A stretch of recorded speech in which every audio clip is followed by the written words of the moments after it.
Hello la famille, j'espère que vous allez bien. Chez nous, on rend grâce.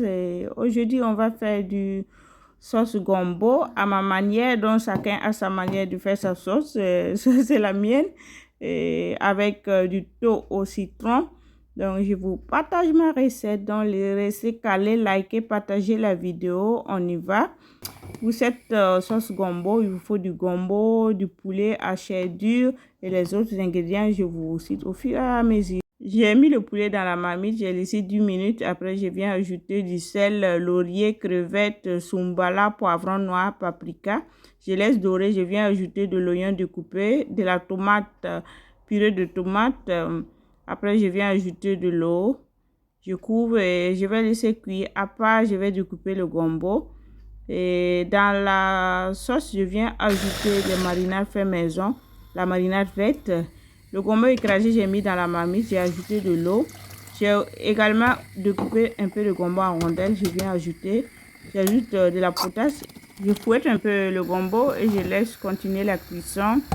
À part la soupe avec la viande, j'ai laissé bien cuire la viande. Quand la viande est bien tendre, je viens ajouter la sauce de gombo cuit à part.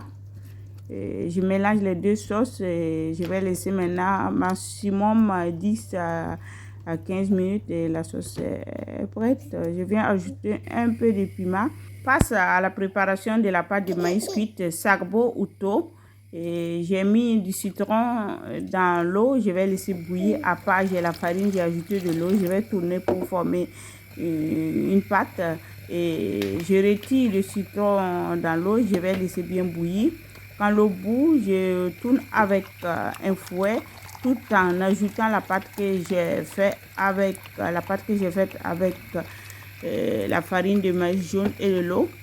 Comme ça, je fais la bouillie. Je laisse bien cuire la bouillie. Quand la bouillie est cuite, je retire un peu, je mets à part.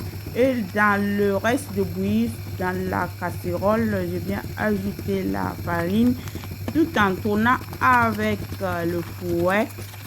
Quand je forme une pâte un peu lourde, je retire et je continue avec la spatule pour faire le sarbo.